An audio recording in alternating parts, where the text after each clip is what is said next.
Hey Beaumont, it's Abby here with week 2 of our scavenger hunt. This week we will be making the perfect white shell. This is the shell that Najoni had to find up on the mountaintop, and it was the first of her major trials. Though we don't have any real shells, we will be making them with origami. That is what you seek, he says, pointing to something in the distance. Now I can see that what had looked like a snow-capped mountain is actually a massive mound of white shells. Hundreds, maybe thousands. Okay, definitely thousands, piled higher than my house. A 3-story pile of shells. And somehow, I have to find the most perfect one in the bunch. That's a lot of clams, Mac exclaims. Good luck, RC pats Mac on the back. I'll just wait here for you to finish. I'd help, but as I said, I'm very busy. He doesn't look busy, Mac mutters as we watch RC head back to his nice warm house. We're supposed to go through all of these? I say, dismayed. There's no way. It does look daunting, Mr. Yazzie admits, but it can be done.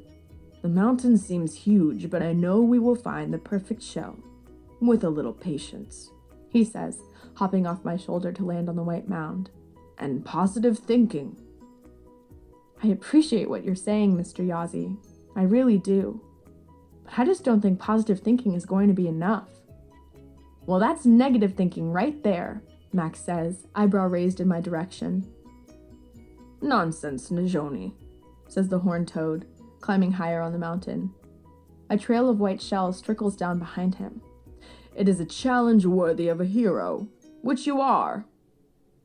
I thought being a hero meant I was going to fight monsters. One step at a time, young slayer, he says, already halfway up. One step at a time. Come on, Davery says. He tightens the straps on his backpack and looks at the foreboding pile. We better get started. He follows Mr. Yazzie up the hill. I still say it's impossible, I mutter. But I guess we're doing this. I adjust my own backpack and take a deep breath.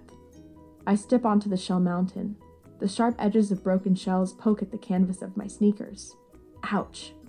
I try to ignore the pain and take another step. I immediately start to slide downward. I flail my arms for balance, letting out a not-so-heroic yelp before I lean forward and dig in. Every move I make cracks shells underneath my feet. I can feel a whale building up inside me. How am I supposed to find a perfect shell when each step breaks some? It seems impossible. Even more impossible than fighting monsters. At least that's exciting. This is just hard. I look up and see that Mac, Davery, and Mr. Yazzie are already halfway up. Wait for me, I shout, scrambling forward, my feet slipping. I lean over and use my hands, and immediately the shells cut into my palms. I've barely begun and I already feel like quitting. But I remember what Mr. Yazzie said. You wanted to be a hero, I tell myself. This is part of it. So I start searching, but all the shells look the same. Nothing is standing out. The sun rises hot behind me. It feels like there's a heavy weight slung over my shoulders, and that weight is making me tired and hungry. Give up, it whispers. Why try so hard? No one will notice if you quit. No one really cares. You're only a kid after all. You can't really fight monsters. For a moment, I want to do what the voice says, but I don't.